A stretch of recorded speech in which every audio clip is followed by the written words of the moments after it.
एक स्मार्टफोन या कंप्यूटर के अंदर सबसे मेन पार्ट क्या होता है? उसका प्रोसेसर। जैसे हम लोगों के पास ब्रेन होता है काम करने के लिए, वैसे ही एक स्मार्टफोन के अंदर उसका प्रोसेसर होता है जिसकी मदद से वो सारा का सारा काम को प्रोसेस करता है और हम लोगों को एक रिजल्ट देता है। एक प्रोसेसर के अंदर होता है ट्रांजिस्टर, बिलियंस ऑफ ट्रांजिस्टर। अब आज के ज़माने में जितने भी प्रोसेसर हम लोगों को देखने को मिलता है, जैसे कि स्नैपड्रैगन का या फिर मीडियाटेक का हो, चाहे वो एक्सयनोस का हो, उसके अंदर कम से कम 8 से 10 बिलियन ट्रांजिस्टर होता है और 1 बिलियन का मतलब होता है 100 करोड़। सो जस्ट इमेजिन कि एक नाखून के साइज का एक चिप जिसके अंदर 800 से 1000 बिलियन ट्रांजिस्टर रहता है। सो ये ट्रांजिस्टर बेसिकली एक स्विच है जिसको हम प्रोग्राम करके ऑन ऑफ कर सकते हैं। और ऑन मतलब होता है इस ट्रांजिस्टर के अंदर से जब करंट फ्लो होता है तब होता है ऑन स्टेट, और ऑफ मतलब जब इसके अंदर से करंट फ्लो नहीं हो पाता है। और एक ट्रांजिस्टर 1 सेकंड में 5 बिलियन टाइम्स ऑन ऑफ हो सकता है। तो इसीलिए हम लोग जितने भी कॉम्प्लेक्स काम करते हैं, मतलब जितने भी कॉम्प्लेक्स कैलकुलेशन है या फिर प्रोग्राम है जो हम कंप्यूटर में या फिर अपने स्मार्टफोन में करते हैं, वो 1 सेकंड के अंदर कंप्लीट हो जाता है। सो आज हम इस वीडियो में बात करेंगे कि एक प्रोसेसर को कैसे बनाया जाता है, उसको देखेंगे कि स्टेप बाय स्टेप कैसे वो एक प्रोसेसर बनता है और कौन सा मटेरियल यूज होता है। So let's get started.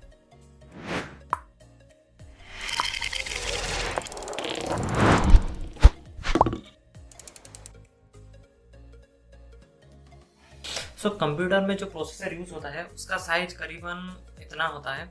Basically ये मैंने अपने पुराने डेस्कटॉप से निकाल के रखे हैं। और जो स्मार्टफोन में यूज़ होता है उसका साइज इससे काफ़ी छोटा होता है। तो जो मेन मटेरियल यूज़ होता है एक प्रोसेसर बनाने के लिए वो है सैंड, मतलब कि रेत, जो कि ह्यूज अमाउंट में रेगिस्तान में मिलता है। अब कोई कंपनी प्रोसेसर बनाने के लिए रेगिस्तान से रेत तो नहीं लेता होगा, ऐसा बिल्कुल भी नहीं होता है। तो प्रोसेसर बनाने के लिए जो रेत यूज़ किया जाता है उसको अलग से माइंड करके प्योर जो सैंड होता है उसको निकाला जाता है। उसके बाद जितना भी इम्प्योरिटीज होता है उसको अलग करके सिलिकॉन को यूज़ किया जाता है। अब सिलिकॉन को 1000 ऑफ टेम्परेचर में पिघला के उसको एक सिलिंड्रिकल शेप दिया जाता है।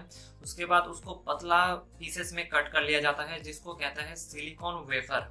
अब इस सिलिकॉन वेफर के ऊपर डिजाइन बनाया जाता है। सो अब आता है डिजाइन वाला पार्ट। तो कंपनी के पास पहले से चिप आर्किटेक्ट द्वारा बनाया गया एक डिजाइन रेडी रहता है जिसको कहता है फोटोलिथोग्राफी मास्क। अब इलेक्ट्रॉन बीम मतलब लाइट को इस मास्क के अंदर से पास किया जाता है यूजिंग फोटोलिथोग्राफी मशीन, और एक लेंस की मदद से उस लाइट को वो सिलिकॉन वेफर के ऊपर एक छोटे से हिस्से के ऊपर डाला जाता है। इस तरह से मास्क का जो डिजाइन है वो सिलिकॉन वेफर के ऊपर आ जाता है। और एक प्रोसेसर बनाने के लिए ऐसे 20 से 30 डिजाइन को यूज किया जाता है। और एक जो वेफर है उसके ऊपर कम से कम 1000 ऐसे प्रोसेसर डिज़ाइन किया जाता है। फिर उसके बाद उसको हर एक पीसेस में कट कर लिया जाता है और हर एक पीस को फिर टेस्ट किया जाता है, क्योंकि कंपनी के पास जो टेक्नीशियन होते हैं वो लोग उसको टेस्ट करते हैं। अगर टेस्ट सक्सेसफुल होता है तब जाके वो कंपनी किसी भी डिवाइस में उसको यूज़ करते हैं। अब कंप्यूटर में जो चिप यूज़ होता है वो स्मार्टफोन की चिप से अलग होता है, क्योंकि कंप्यूटर का जो यूज़ होता है मतलब बेसिकली इंटेल का और AMD का जो मिलता है वो बेसिकली x86 आर्किटेक्चर पे बेस्ड होता है।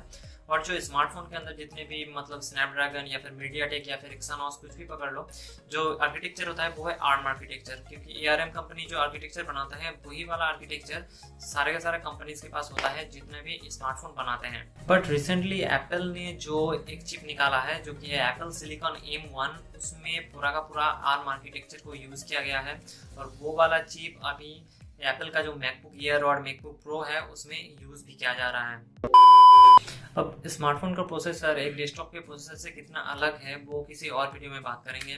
सो आज के लिए बस इतना ही। आई होप आपको थोड़ा बहुत समझ में आया होगा कि एक प्रोसेसर को कैसे बनाया जाता है।